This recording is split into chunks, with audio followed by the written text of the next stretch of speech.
Elden Ring is finally getting its much anticipated DLC in Shadow of the Erdtree. Currently, this is the only DLC expansion planned for Elden Ring, and it is a big one. So, let's talk about everything we know so far.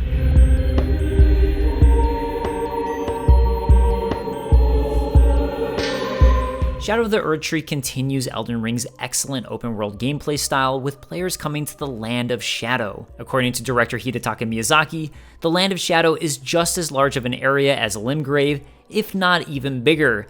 It's the largest DLC the team at From Software has ever created. The exploration will be just like that of an area from the main game, with the Land of Shadow including open field exploration, smaller dungeons, and legacy dungeons. You'll still have the ability to fast travel to Sites of Grace, just like in the main game, and once you've unlocked Sites of Grace in the Land of Shadow, you'll be able to fast travel in and out of it. In an interview with Famitsu, translated by Reddit user The Angry Furlong, director Hidetaka Miyazaki explains that the DLC area will be unique in how the player's stats work. He compares it specifically to Sekiro. Separate from the original level system, there is an attack power that is only enabled in the DLC areas. From the rest of Miyazaki's answer, it seems this was done so both low-level and higher-level players can access the DLC without the higher-level players being too overpowered to properly experience the challenge. In Sekiro, defeating bosses gave the players memories. These memories could then be used to increase the player's attack power, so the more bosses you defeated, the more powerful your character would be.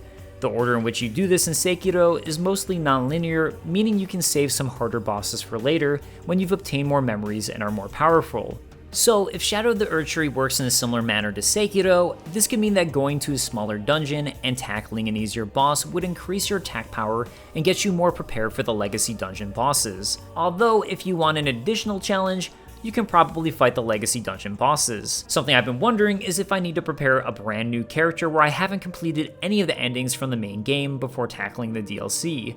I've wondered if you could unlock a brand new ending by completing the DLC. Well, in the same Famitsu interview with Miyazaki, they asked if the DLC affects the ending of the main story, and he responded that no, that won't happen, and events of the main story will also not affect the DLC.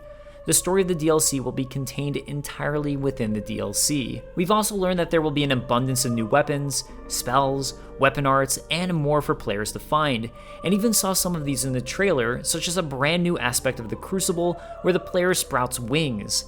While the Crucible Knight uses this in the main game, this is the first time the players now have access to the same ability.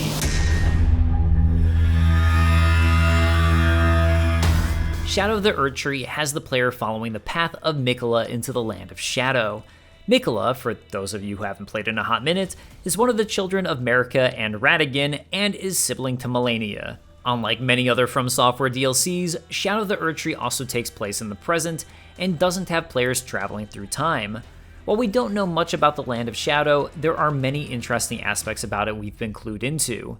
Firstly, in order to reach the Land of Shadow, we're told in the trailer description for Shadow of the Erdtree that it was to this land that Miquella departed, divesting himself of his flesh, his strength, his lineage, of all things golden. It seems based on this, at least, that the reason we find Miquella in his cocoon looking the way he does is likely because he divested himself of his flesh, maybe even killing himself, similar to what Ranni had to do in order to get away from the influence of the Fingers, in order to reach the Land of Shadow.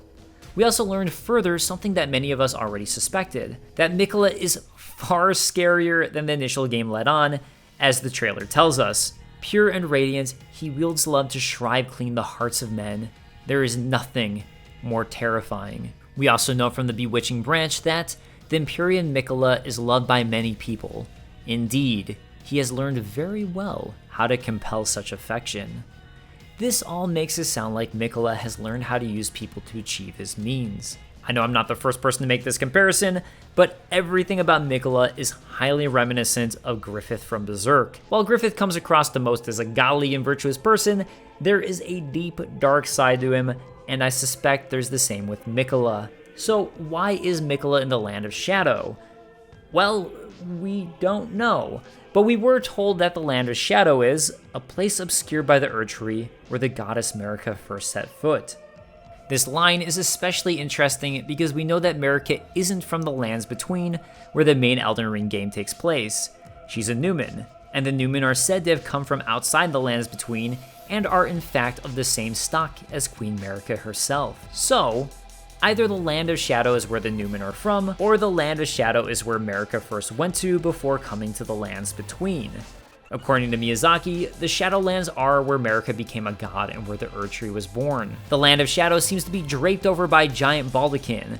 While we see a baldachin in the Queen's bedchamber, a baldachin is a type of veil, and veils throughout the game are used to make things invisible.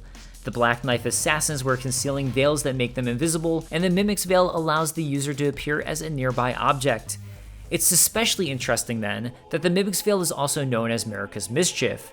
Could Marika be behind the giant veil covering and obscuring the Land of Shadow? From Miyazaki, the Shadowlands have been removed and hidden from the outside world, and this veil is a symbol of that. As Marika became a god in the Shadowlands, it seems pretty likely to me that she would have been the one to hide it from the world, as there's probably something there she didn't want anyone to find, which could very well be exactly what Miquella is trying to find.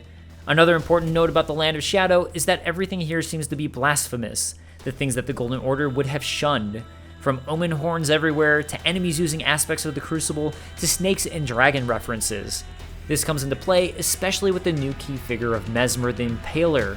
Mesmer would seem to have every bit of blasphemy tied to him. He also seems to be another child of Marika's, and is seen sitting on a throne. According to Miyazaki, this represents the thrones at the base of the Erdtree, and it's supposed to symbolize that Mesmer stands on equal footing to those other demigods and children of Marika who sat around in these thrones and held the rooms of the Erdtree. It seems from the DLC that Mesmer does Marika's bidding. Those stripped of the grace of gold shall all meet death in the embrace of Mesmer's flame.